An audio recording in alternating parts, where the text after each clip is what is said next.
आपका फ़ोन 2 दिन 3 दिन जो बंद था, जिसका बाज़ार ये बना कि आप कहीं जा रहे हैं, किसी और पार्टी में जा रहे हैं, तो क्या था वो? केंद्र सरकार द्वारा जो हर जल जीवन मिशन के तहत हर घर नल परियोजना कार्यक्रम जो चल रही है, उसको हम लोग समयबद्ध तरीके से माने पानी की बहुत किल्लत है वहाँ, उस प्रोजेक्ट को हम लोग चाहते हैं कि टाइम बोर्ड फ्रेम में जल्द से जल्द पूरा हो। स्थानीय स्तर पर जन समस्याओं पर चुनाव होती है और भारतीय जनता पार्टी का समर्थित उम्मीदवार होने के नाते इसका बहुत लाभ मिला। महागामा के पहले और नए मेयर हमारे साथ प्रबोध सोरेन जी हैं और फिलहाल भाजपा के मंच पर थे, लेकिन बीच में एक अफवाह चली कि गायब हैं, फ़ोन बंद है और ये कहीं और जाने की बातचीत चल रही है। इन्हीं से बात करते हैं। अच्छा, आपका फ़ोन 2 दिन 3 दिन जो बंद था, जिसका बाज़ार ये बना कि आप कहीं जा रहे हैं, किसी और पार्टी में जा रहे हैं, तो क्या था वो? कुछ नहीं, वो टेक्निकल इशू थे मोबाइल में, और चूँकि हमारे परिवार में चचेरी सास एक्सपायर कर गई थी, उस बीच में मेरी मोबाइल ऑफ हो गई थी और मैं जिस परिवार में था हूँ और रहूँगा भी, मैं कहीं बाहर जाने वाला नहीं हूँ। प्रबोध सोरेन भाजपा में थे, भाजपा में है, भाजपा में ही रहेंगे, कभी कहीं नहीं जाएंगे? नहीं जाएंगे। क्या रहा आपकी जीत का मूल मंत्र, क्योंकि पहली बार वहाँ चुनाव हुआ महागामा में और आप जीत कर आ गए, तो कहाँ लगा, किससे टफ हुए आप, किससे ज़्यादा कंपटीशन हुआ या सब कुछ बहुत आसानी से हुआ? एक्चुअली ये स्थानीय स्तर पर जन समस्याओं पर चुनाव होती है और भारतीय जनता पार्टी का समर्थित उम्मीदवार होने के नाते इसका बहुत लाभ मिला और नगर क्षेत्र में भारतीय जनता पार्टी की बहुमत रहती है।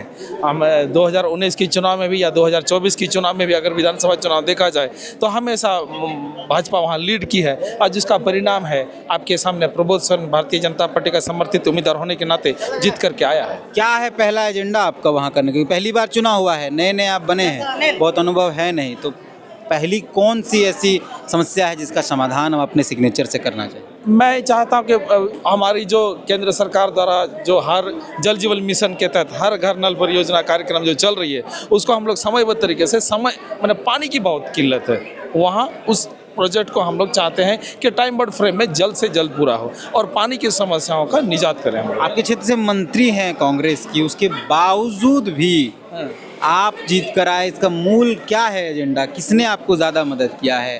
पार्टी में लोग या कोई और इसका नाम लेना चाहते हैं जिन्होंने बहुत मदद किया? नहीं, व्यक्तिगत एक अपनी छवि भी होती है ऑब्वियसली, और संगठन का भी पूरा समर्थन रहा है और जनताओं का अपार समर्थन रहा है। चूँकि मैं मुरली टोक पंचायत का मुखिया भी रहा, मुखिया संघ का अध्यक्ष भी रहा, तो उस नाते और संगठन का भी परिवार के सदस्यों का अपार समर्थन मिला और साथ ही साथ वहाँ के देवतुल जनताओं ने काफ़ी समर्थन दिया। कड़ी संघर्ष हुई लेकिन अंततोगत्वा प्रबोध सोरेन को विजय हुई, जो आपके सामने हुआ। आपने कहा कि आप पानी की समस्या को दूर करेंगे, और कौन सी समस्या हैं जिसको आप अपने पूरे कार्यकाल के दौरान दूर? मेरा जो चुनावी एकमात्र मैंने चुनाव जो संकल्प जारी किया था, उस संकल्प में विस्तार रूप से क्लियरली मैंडेट दिया या जितना इश्यूज हैं हमने मेंशन किया है, जिसमें हमारा जो नगर पंचायत का जो एक ड्रीम है, तो आगामी 5 वर्ष का जो खाका है कि कैसे हम लोग बनाएंगे, उस पर हमारा पूरा फोकस है। संकल्प पत्र हमने जारी किया है जिसमें फर्स्ट प्रायोरिटी हम पानी को दे रहे हैं। नेक्स्ट हमारा ड्रेनेज सिस्टम है, वहाँ की जितना भी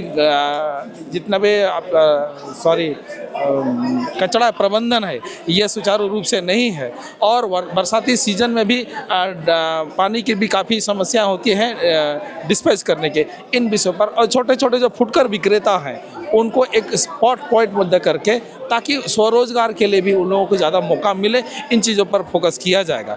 और जितने हमारा ट्रैफिक जो सिस्टम है वहाँ काफ़ी जाम की मूल समस्या है, हम लोग उसको भी सिस्टमेटिक देंगे ताकि वहाँ जाम से लोगों को निजात मिले। और सेफ्टी और सिक्योरिटी का बहुत कंसर्न मैटर है।